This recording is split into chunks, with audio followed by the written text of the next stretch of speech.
Welcome back to my channel. ಎಲ್ರಿಗೂ ನಮಸ್ಕಾರ. ಎಲ್ಲರೂ ಹೇಗಿದ್ದೀರಾ, ಚೆನ್ನಾಗಿದ್ದೀರಾ ಅಂತ ಹೇಳಿ ಭಾವಿಸ್ತಾ ಇವತ್ತಿನ ತುಂಬ ಹಳೆ ವಿಡಿಯೋನ ಸ್ಟಾರ್ಟ್ ಮಾಡ್ತಾ ಇದ್ದೀನಿ. When I will give count, you can say Judansuki, okay? This called middle punch, chest punch, okay? Ready? 1. Judansuki. Very good. 2. Judansuki. 3. Judansuki. 4. Judansuki. 5. Judansuki. 6. Judansuki. 7. Judansuki. 8. Judansuki. 9. Judansuki. 10. Judansuki. Next, give power, okay? Give power. Power ಏನು ಮಾಡಬೇಕು, ಒಳಗಡೆಯಿಂದ ಹೊಡಿಬೇಕು. Correct ಅಲ್ವಾ? Power ಕೊಡಬೇಕಲ್ವಾ? Ready? Okay, ready. 1 ಜುದಾನ್ಸುಕಿ, ಸೇ 2 ಜುದಾನ್ಸುಕಿ, 3 ಜುದಾನ್ಸುಕಿ, 4. ಇದು ಒಂದು ನನ್ನ ಮಗನ karate ಕ್ಲಾಸ್ದು. So ಅದಾದಮೇಲೆ ಸ್ವಲ್ಪ ಊರಿಗೆ ಹೋಗಬೇಕಿತ್ತು. ಯಾರೋ ನನ್ನ ತಮ್ಮನ ಒಬ್ಬನ ನೋಡಬೇಕಿತ್ತು ನಾನು. ಸೊ ಹಾಗಾಗಿ ನೋಡೋದಕ್ಕೆ ಅಂತ ಹೇಳಿ ಹರಿಬರಿನಲ್ಲಿ ಊರಿಗೆ ಹೊರಟೇ ಬಿಟ್ಟೆ.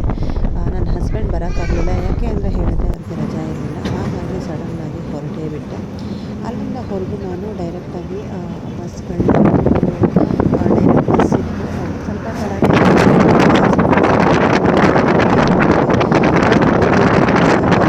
ಈ ರಶ್ನಲ್ಲಿ ಆ ಬಸ್ನಲ್ಲಿ ಸಾಕು ಅಂತ ಅನ್ನಿಸ್ಬಿಡುತ್ತೆ. ಸರಿ ಅಂತ ನಮ್ಮೂರು ಸಂತೆಮರಳ್ಳಿಗೆ ಹೋಗಿ ರೀಚ್ ಆಗೋ ಅಷ್ಟರಲ್ಲಿ ಚಾಮರಾಜನಗರ ಡಿಸ್ಟಿಕ್ ಸಂತೆಮರಳ್ಳಿಗೆ ನಮ್ಮ ಅಪ್ಪಾಜಿ ಬಂದು ಆಲ್ರೆಡಿ ಕಾಯ್ತಾಯಿದ್ರು. ಸೊ ಯಾವಾಗಲೂ ಅಷ್ಟೇ, ನಾನು ಬರ್ತೀನಿ ಅಂತ ಹೇಳಿದರೆ ಸಾಕು, ಬಂದು ವೆಯ್ಟ್ ಮಾಡ್ತಾ ಇರ್ತಾರೆ ಮರಳಿ ಹತ್ರ. ಸರಿ ಅಂತ ಹೇಳಿ ನಾನು ಬಂದು ರೀಚ್ ಆದ ತಕ್ಷಣ ವೆಯ್ಟ್ ಮಾಡ್ತಿದ್ರು. ಆಮೇಲೆ ನಾನೇ ಗಾಡಿ ಓಡಿಸ್ತೀನಿ ಕೊಡಿ ಅಂತ ಮನೆಗೆ ಹೋದ ತಕ್ಷಣ ನಮ್ಮಮ್ಮ ವೆಯ್ಟ್ ಮಾಡ್ತಾಯಿದ್ರು. ಮಕ್ಕಳುಗಳು ಕೂಡ ಹೋಮ್ ವರ್ಕ್ ಎಲ್ಲ ಮುಗಿಸಿ ಆರಾಮಾಗಿ ಟಿ ವಿ ನೋಡ್ತಾ ಕೂತ್ಕೊಂಡಿದ್ರು. ಸರಿ ಅಂತ ಹೇಳಿ ಅವರನ್ನು ರೇಗಿಸ್ಕೊಂಡು ಅಮ್ಮನ ಮಾತಾಡಿಸ್ಕೊಂಡು ಬಂದೆ. ತಾಯಿ ಹೃದಯ ಅನ್ನೋದೇ ಅಷ್ಟು ಅಲ್ವಾ. ಬಂದ ತಕ್ಷಣ ಮೊದಲು ಕೇಳೋದೆ, ಅಪ್ಪ ಆದರೆ ದುಡ್ಡಿದೆಯಾ, ಕಾಸಿದೆಯಾ ಅಂತ ಕೇಳ್ತಾರೆ. ಅಮ್ಮ ಆದರೆ ಊಟ ಆಯಿತಾ, ತಿಂಡಿ ಆಯಿತಾ ಅಂತ ಕೇಳ್ತಾರೆ. ಅಪ್ಪನ ಜವಾಬ್ದಾರಿ ಅಪ್ಪನಿಗೆ, ಅಮ್ಮನ ಜವಾಬ್ದಾರಿ ಅಮ್ಮನಿಗೆ. ನಮ್ಮ ಜೀವನದಲ್ಲೂ ಅಷ್ಟೇ ಅಲ್ವಾ. ಸೊ ಹೋದ ತಕ್ಷಣ ಊಟ ಬಡಿಸಿದ್ರು, ಟೀ ಇಟ್ಕೊಟ್ರು, ನನಗೆ ಬೇಕಾದ್ದೆಲ್ಲ ಮಾಡಿದ್ರು. ಅದಾದಮೇಲೆ ರಿಟರ್ನು ನಾವು ಮತ್ತೆ ಬೆಂಗಳೂರಿಗೆ ಕೂಡ ಬರಬೇಕಾಯಿತು. ಅರ್ಲಿ ಮಾರ್ನಿಂಗ್ ಹೋಗಿ ರೀಚ್ ಆಗೋದೇ ನೈಟ್ 12 ಗಂಟೆ, ನೈಟ್ 8 ಗಂಟೆ ಆಯಿತು. ಅಲ್ಲೋಗಿ ನೋಡ್ಕೊಂಡು ಬಂದು ಮನೆ ರೀಚ್ ಆಗೋದು 10:30 ಆಯಿತು. ತಿನ್ಕೊಂಡು ಮಲ್ಕೊಂಡು ಅರ್ಲಿ ಮಾರ್ನಿಂಗ್ 3 ಗಂಟೆಗೆ ಎದ್ದು ಮತ್ತೆ ಬೆಂಗಳೂರಿಗೆ ರೀಚ್ ಆಗೋದಾಯಿತು. ಬೆಂಗಳೂರಿಗೆ ಬಂದು ಆ್ಯಸಿಟೀಸ್ ಈ ಥರ ಒಂದು ಫ್ಲವರ್ ಮೇಕಿಂಗ್ ಮಾಡೋದಿತ್ತು. ಹಾಗಾಗಿ ಫ್ಲವರ್ ಮೇಕಿಂಗ್ ಎಲ್ಲ ಮಾಡಿ, ಆರ್ಟ್ ಆ್ಯಂಡ್ ಕ್ರಾಫ್ಟ್ ಎಲ್ಲ ಸ್ವಲ್ಪ ಕೆಲಸ ಇತ್ತು ಮಾಡಿ ಆ್ಯನ್ಯುವಲ್ ಡೇಗೋಸ್ಕರ. ಅನಂತರ ಆಮೇಲೆ ನಾವು ಒಂದೊಂದೇ ಕೆಲಸಗಳನ್ನ ಆ್ಯನ್ಯುವಲ್ ಡೇಗೆ 1 ವಾರ 15 ದಿವಸ ಅಂತಲೇ ಸ್ಟಾರ್ಟ್ ಮಾಡಿಕೊಂಡು ಮುಗಿಸ್ಕೊಂಡ್ವಿ. ಹಾಗೆ ಒಂದು ಸ್ಯಾಟರ್ಡೆ ಸಂಡೇ ಕೂಡ ಸಿಕ್ಕಿತ್ತು. ಸೊ ಅಪ್ಪ ಅಮ್ಮನ್ನ ಕೂಡ ಬೆಳಗ್ಗೆ ಬರ್ತಾ ಬಸ್ಸಲ್ಲಿ ಕರ್ಕೊಂಡು ಬಂದಿದ್ದೆ. ಸೊ ಹಾಗಾಗಿ ಬಂದಿದ್ದಾರಲ್ಲ ಪಾಪ, ಎಲ್ಲಾದರೂ ದೇವಸ್ಥಾನಕ್ಕೆ ಕರ್ಕೊಂಡು ಹೋಗೋಣ ಅಂತ ಕಾಡುಮಲ್ಲೇಶ್ವರ ಸ್ವಾಮಿ ದೇವಸ್ಥಾನಕ್ಕೆ, ಮಲ್ಲೇಶ್ವರಂನಲ್ಲಿರೋ ಕಾಡುಮಲ್ಲೇಶ್ವರ ದೇವಸ್ಥಾನಕ್ಕೆ ಹೋದರೆ ಅಲ್ಲೇ ಪಕ್ಕದಲ್ಲಿ ನಂದಿ ತೀರ್ಥ ಇದೆ, ಗಂಗಮ್ಮ ತಾಯಿ ದೇವಸ್ಥಾನ ಇದೆ, ಎಲ್ಲ ಕೂಡ ನೋಡ್ಬೋದು. ಸ್ವಲ್ಪ ಹಾಗೆ ಮುಂದೆ ತಿರುಪತಿ ತಿಮ್ಮಪ್ಪ ಕೂಡ ಸಿಗ್ತಾರೆ. ಸೊ ಎಲ್ಲರನ್ನೂ ನೋಡ್ಕೊಂಡು ಬರೋಣ ಅಂತ ಹೇಳಿ ಅಪ್ಪ ಅಮ್ಮನ ಕರ್ಕೊಂಡು ಬಂದ್ವಿ. ತುಂಬ ಅದ್ಭುತವಾದಂತಹ ದೇವಸ್ಥಾನ ಅಂತಲೇ ಹೇಳ್ಬೋದು.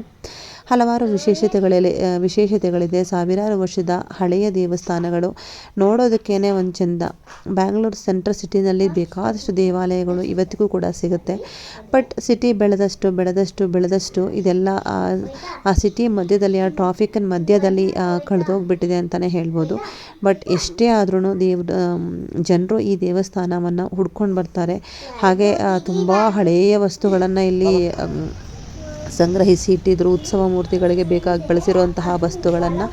ಸೊ ಅದನ್ನು ಎಲ್ಲ ನೋಡಿಕೊಂಡು ಹಾಗೆ ಸ್ಟೆಪ್ಸ್ ಒಂದಷ್ಟು ವೀಡಿಯೋಗಳನ್ನ ಮಾಡಿಕೊಂಡು ಬಂದ್ವಿ. ಆಶ್ಚರ್ಯ ಅಂತ ಹೇಳಿದ್ರೆ, ಇಲ್ಲಿ ಇನ್ನೇನೋ ಕೈ ಮುಗಿದ್ಕೊಂಡು ಬರೋ ಅಷ್ಟರಲ್ಲಿ ಇಲ್ಲಿ ಕಾಡುಬಸವೇಶ್ವರ ದೇವಸ್ಥಾನದಲ್ಲಿ, ಕಾಡುಮಲ್ಲಿಕಾರ್ಜುನ ದೇವಸ್ಥಾನದಲ್ಲಿ ಪ್ರಸಾದ ಖಾಲಿಯಾಗೋಯಿತು. ಗಂಗಮ್ಮ ದೇವಸ್ಥಾನಕ್ಕೆ ಹೋಗಿ ಕೈ ಮುಗಿದ್ಕೊಂಡು ಬರೋ ಅಷ್ಟರಲ್ಲಿ ಕರೆಕ್ಟಾಗಿ ಪ್ರಸಾದ ಖಾಲಿ ಆಯಿತು. ನಂದಿ ತೀರ್ಥದಲ್ಲಿ ದೇವಸ್ಥಾನವನ್ನೇ ಕ್ಲೋಸ್ ಮಾಡಿಬಿಟ್ರು. ಸೊ ಏನಪ್ಪ, ನಮಗೆ ಇವತ್ತು ಪ್ರಸಾದಕ್ಕೆ ಋಣನೇ ಇಲ್ವಲ್ಲ ಅಂತ ಅಂದ್ಕೊಂಡ್ವಿ. ಸರಿ ಬಿಡು, ದರ್ಶನ ಆದರೂ ಆಯ್ತಲ್ಲ ನೆಮ್ಮದಿಯಾಗಿ, ಅಷ್ಟೇ ಸಾಕು, ದೇವರು ನೋಡಿದ್ವಲ್ಲ ಅಂತ ಅಂದ್ಕೊಂಡ್ವಿ. ಅಂದರೆ ಕೊಡ್ತಾ ಇಲ್ಲ ಅಂದ್ರೇ ಬೇಜಾರಾಗಲ್ಲ. ಬಟ್ ಕೊಡ್ತಾ ಇದ್ದು ನಾವು ಹೋಗೋ ಅಷ್ಟರಲ್ಲಿ ಕರೆಕ್ಟಾಗಿ ಖಾಲಿ ಆಯಿತು ಅಂತಂದರೆ ತುಂಬ ಬೇಜಾರಾಗುತ್ತೆ. ಒಂದೇ ಒಂದು ಕಾಳು ಕೂಡ ಸಿಗಲಿಲ್ಲ. ಎನಿವೆ ಅಂತ ಹೇಳಿ ಸುಮ್ಮನಾದ್ವಿ. ಬಟ್ ಅದ್ಭುತ ಏನು ಗೊತ್ತಾ, ಇದೆಲ್ಲ ದೇವಸ್ಥಾನವನ್ನು ನೋಡಿಕೊಂಡು ಇನ್ನೇನು ಮಲ್ಲೇಶ್ವರಂನಲ್ಲಿ ಶಾಪಿಂಗ್ ಮಾಡ್ಕೊಂಡು ಹೊರಡೋಣ ಅಂತ ಪ್ಲ್ಯಾನ್ ಇತ್ತು. ಸೊ ಸ್ಲಿಪ್ಪರ್ ಹಾಕ್ಕೊಳಕ್ಕೆ ಹೋಗೋಣ ಅಂತ ಹೊರಟ್ವಿ. ಅಲ್ಲೇ ಪಕ್ಕದಲ್ಲಿ ಸಾಯಿಬಾಬಾ ದೇವಸ್ಥಾನ ಇತ್ತು. ಯಾವಾಗ ನೋಡಿದ್ರೂ ಸಾಯಿಬಾಬಾ ದೇವಸ್ಥಾನಕ್ಕೆ ವರ್ಷಾನುಗಟ್ಟಲೆ ಅಲ್ದಿದ್ದೀವಿ ನಾವು, ವರ್ಷಾನುಗಟ್ಟಲೆ. ಇವಾಗ ಹೇಗೆ ರಾಘವೇಂದ್ರ ಸ್ವಾಮಿ ಮಠಕ್ಕೆ ಹೋಗ್ತಾ ಇದ್ದೆ, ಹಾಗೆ ಫಸ್ಟು ಸಾಯಿಬಾಬಾ ದೇವಸ್ಥಾನಕ್ಕೆ ಹೋಗಿ ಅಲ್ಲೇ ಪಕ್ಕದಲ್ಲಿರೋ ರಾಘವೇಂದ್ರ ಸ್ವಾಮಿ ದೇವಸ್ಥಾನಕ್ಕೆ ನಾನು ಯೂಶ್ವಲ್ ಆಗಿ ಹೋಗ್ತಾ ಇದ್ದೆ. ಸೊ ಹಾಗಾಗಿ ನೋಡಿ ನಮ್ಮ ಮನೆಯವ್ರು ಹೇಳಿದ್ರು ರಾಘವ ಸಾಯಿಬಾಬಾನೇ ಮರೆತುಬಿಟ್ಟಲ್ಲ ನೀನು, ಮೊದಲು ತುಂಬ ಹೋಗ್ತಾ ಇದ್ದೆ ಅಲ್ಲಿಗೆ ಅಂತ. ಹೌದಲ್ವಾ ಅಂತ ಹೇಳಿ ಅಲ್ಲಿ ಹೋದ್ವಿ. ಅಲ್ಲಿ ಯಾರೋ ನಮಗೆ ಪ್ಯಾಕ್ ಮಾಡ್ತಾ ಇದ್ರು, ಅದನ್ನು ಯಾವ ಥರ ಕೊಡ್ತಿದ್ರು, ನಾವೇನೋ ಪೇ ಮಾಡಬೇಕೇನೋ ಅಂತ ಹೇಳಿ ಹಿಂದೆ ಬಂದ್ವಿ. ಆಮೇಲೆ ಯಾರೋ ಒಬ್ಬರು ಇಸ್ಕೊಂಡು ಹೋದ್ರು, ಅದನ್ನು ನೋಡಿ ನಮ್ಮ ತಂದೆ ಇಸ್ಕೊಂಡು ಬಂದರು. ಸೊ ಇದೇನಪ್ಪ ಇದು ಅಂತ ಹೋದರೆ ಆಮೇಲೆ ನಮಗೂ ಕೂಡ ಕೊಟ್ಟರು. ಅದು ಎಷ್ಟರ ಮಟ್ಟಿಗೆ ನಮಗೆ ಸೇರ್ತು ಅಂದರೆ ಮಧ್ಯಾಹ್ನ ತಿಂದು ಮತ್ತು ಮನೆಗೆ ತೊಗೊಂಡು ಬಂದು ರಾತ್ರಿಗೂ ಆ ಪ್ರಸಾದನೇ ತಿನ್ನಬೇಕು ನಾವು, ಅಷ್ಟು ಸಿಕ್ತು. ಅದರ ಅರ್ಥ ಯಾಕೆ ನಾನು ಹೇಳ್ತಾ ಇದ್ದೀನಿ, ಇದನ್ನೆಲ್ಲ ಒಂದು ಪ್ರಸಾದ ತಿನ್ನೋದು ದೊಡ್ಡದಲ್ಲ. ನಾವು ಹೋಗ್ಬಿಟ್ಟು ಒಂದು ಕಡೆ ಪಿಜ್ಜಾ ತಿಂದರೆ ನಾವು ಸಾವಿರಾರು ರೂಪಾಯಿ ಖರ್ಚು ಮಾಡಿಬಿಡ್ತೀವಿ. ನಾವು ಅದನ್ನು ನಾನು ಹೇಳ್ತಾ ಇಲ್ಲ. ನನಗೆ ದೇವಸ್ಥಾನದ ಪ್ರಸಾದ ಸಿಗೋದು ಸಿಗದೇ ಇರೋದ್ರೊಳು ಏನೋ ಒಂಥರ ಯಾಕೆ ಸಿಗಲಿಲ್ಲ ಅಂತ ಆ ಥರ ಫೀಲ್ ಆಗಿಬಿಡುತ್ತೆ. ಸೊ ಏನೋ ಗೊತ್ತಿಲ್ಲ, ನನಗೂ ದೇವ್ರಿಗೂ ಒಂದು ಕನೆಕ್ಷನ್ ಅದು ಅಂತ ಅನಿಸುತ್ತೆ. ಸೊ ನಮಗೆ ದಕ್ಕಬೇಕು ಅಂತ ಇದ್ದರೆ ಹೇಗಾದರೂ ದಕ್ಕುತ್ತೆ ಅನ್ನೋದನ್ನು ಹೇಳೋಕ್ಕೋಸ್ಕರ ನಾನು ಇಷ್ಟೆಲ್ಲ ಹೇಳಬೇಕಾಯ್ತು. ಸೊ ಅದೆಲ್ಲ ಮುಗಿಸಿ ಮತ್ತೆ ಆ್ಯಸ್ ಯೂಶ್ವಲ್ ಸ್ಕೂಲ್ಗೆ ಹೋಗಿದ್ದು ಬಂದ್ವಿ. ಕರಾಟೆದು ಒಂದು ವಿಡಿಯೋ ಮಾಡ್ತಾಯಿದ್ರು ಕರಾಟೆ ಟೀಚರು, ಹಾಗಾಗಿ ಅವ್ರದ್ದೊಂದು ವಿಡಿಯೋ ತೊಗೊಂಡೆ. ಮತ್ತು ಇನ್ನೊಂದು ದಿವಸ ಮನೆಗೆ ಬಂದಮೇಲೆ ಅಲ್ಲಿ ಒಂದು ನಯಾಗರ ಫಾಲ್ಸ್ ಅಂತ ಒಂದು ಜಾತ್ರೆ ಥರ ನಡೀತಾ ಇತ್ತು. ಅಲ್ಲೇ ಕರ್ಕೊಂಡು ಹೋಗ್ತೀನಿ ಬನ್ನಿ ಅಪ್ಪ, ತುಂಬ ಚೆನ್ನಾಗಿರುತ್ತೆ ಅಂತ ಹೇಳಿ ನಾನು ಕರ್ಕೊಂಡು ಹೋದೆ. ಬಟ್ ಆದರೆ ಆಶ್ಚರ್ಯ ಏನಾಯಿತು ಅಂತ ಹೇಳಿದ್ರೆ ಹೋಗಿ ನೋಡಿದ್ರೆ ಅದು ಕ್ಲೋಸೇ ಆಗಿಬಿಟ್ಟಿದೆ. ನಾನು ಹೋಗೋ ಅಷ್ಟರಲ್ಲಿ ಕ್ಲೋಸ್ ಆಗಿಬಿಟ್ಟಿತ್ತು. ಸೊ ಏನಪ್ಪ ಇದು ಅಂತ ಬೇಜಾರಾಯಿತು. ಬರ್ತಾ ಅಂದಿವೆ ಫೋರಮ್ ಮಾಲ್ ಸಿಕ್ತು. ಆ್ಯಸ್ ಯೂಶ್ವಲ್ ಫೋರಮ್ ಮಾಲ್ಗೆ ಹೋಗ್ತೀವಲ್ಲ ಅಂತ ಹೇಳಿ ಹೋದ್ವಿ. ಅಲ್ಲೇ ಹೋದ್ವಿ. ಆಮೇಲೆ ನಮ್ಮ ಅಪ್ಪ ಅಮ್ಮ ಇದ್ರಲ್ಲ ಅಂತ ಪಿಜ್ಜಾ ಆರ್ಡ್ರ್ ಮಾಡಿದ್ವಿ. ಬಟ್ ಅವ್ರಿಗೆ ಏನೇ ಅಂದರೆ ಇಷ್ಟ ಆಗೋಲ್ಲ. ಅವರೊಂದು ಬೋಂಡಾ ಸೂಪು ಈರುಳ್ಳಿ ದೋಸೆ ತಿನ್ಕೊಂಡು ಸ್ಯಾಟಿಸ್ಫ್ಯಾಕ್ಷನ್ ಆಗಿದ್ದು ಅವ್ರಿಗೆ ಪಿಜ್ಜಾದಲ್ಲಿ ಆಗಲಿಲ್ಲ. ಬಟ್ ಮಕ್ಕಳಿಗೆ ಇಷ್ಟ ಇತ್ತಲ್ವ ಅಂತ ಹೇಳಿ ನಾನು ಆರ್ಡರ್ ಮಾಡಿದ್ವಿ.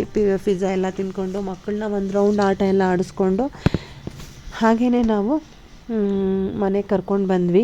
ಈ ರೀತಿಯಾಗಿತ್ತು ನಮ್ಮ ಒಂದು ವೀಕ್ ಜರ್ನಿನ ನಾನು ಒಂದೇ ದಿನದಲ್ಲಿ ಹಾಕ್ತಾಯಿದ್ದೀನಿ. ಹೇಳಬೇಕು ಅಂತ ಹೇಳಿದ್ರೆ ಹಾಕೋ ಮನಸ್ಥಿತಿಲಿ ಕೂಡ ಇರಲಿಲ್ಲ, ಪರಿಸ್ಥಿತಿಲಿ ಕೂಡ ಇರಲಿಲ್ಲ. ಬಟ್ ಆದರೆ ವಿಡಿಯೋನ ಡಿಲೀಟ್ ಮಾಡಬೇಕಿತ್ತು. ತೆಗ್ದಿದ್ದೀನಲ್ಲ ಅಂತ ಡಿಲೀಟ್ ಮಾಡೋದಕ್ಕೂ ಕೂಡ ಬೇಜಾರಾಗ್ತಾಯಿತ್ತು. ಬ್ಯಾಕಪ್ ತೆಗಿಯೋಣ ಅಂತ ಹೇಳಿದ್ರೆ ಬ್ಯಾಕಪ್ ತೆಗೆದುಕೊಳ್ಳೋಕ್ಕಾಗದೇ ಇರೋಷ್ಟು ನನ್ನ ಸ್ಟೋರೇಜ್ ಫುಲ್ಲಾಗಿಬಿಟ್ಟಿದೆ. ಸೊ ಹಾಗಾಗಿ ಏನೋ ಒಂದು ನಮ್ಮ ಕಷ್ಟ ಸಾಯೋ ತನಕ 1000 ಇರುತ್ತೆ, ಒಂದು ಅಪ್ಲೋಡ್ ಮಾಡೇ ಬಿಡೋಣ ಅಂತ ಹೇಳಿ ಅಪ್ಲೋಡ್ ಮಾಡೇ ಬಿಟ್ಟೆ.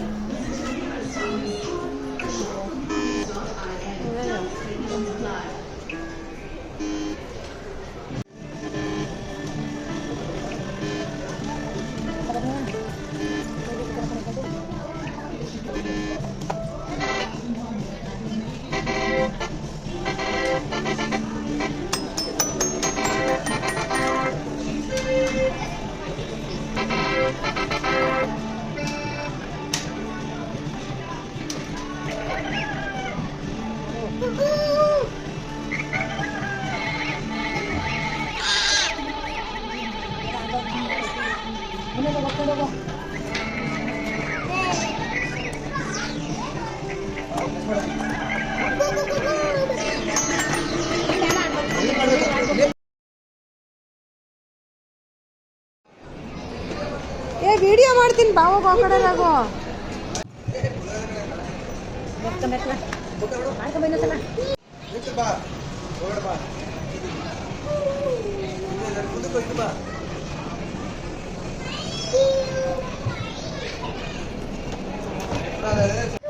ಸೊ ಈ ರೀತಿಯಾಗಿತ್ತು ನಮ್ಮ ಒಂದು ವೀಕ್ನ ಜರ್ನಿ ನಮ್ಮ ಅಪ್ಪ ಅಮ್ಮ ಜೊತೆಗಿದ್ದಾಗ ಅಂತ ಹೇಳ್ತಾ ವ್ಲಾಗನ್ನು ಮುಗಿಸ್ತಾ ಇದ್ದೀನಿ. ಇಲ್ಲಿವರೆಗೂ ವಿಡಿಯೋ ನೋಡಿದ್ದಕ್ಕೆ ಧನ್ಯವಾದಗಳು.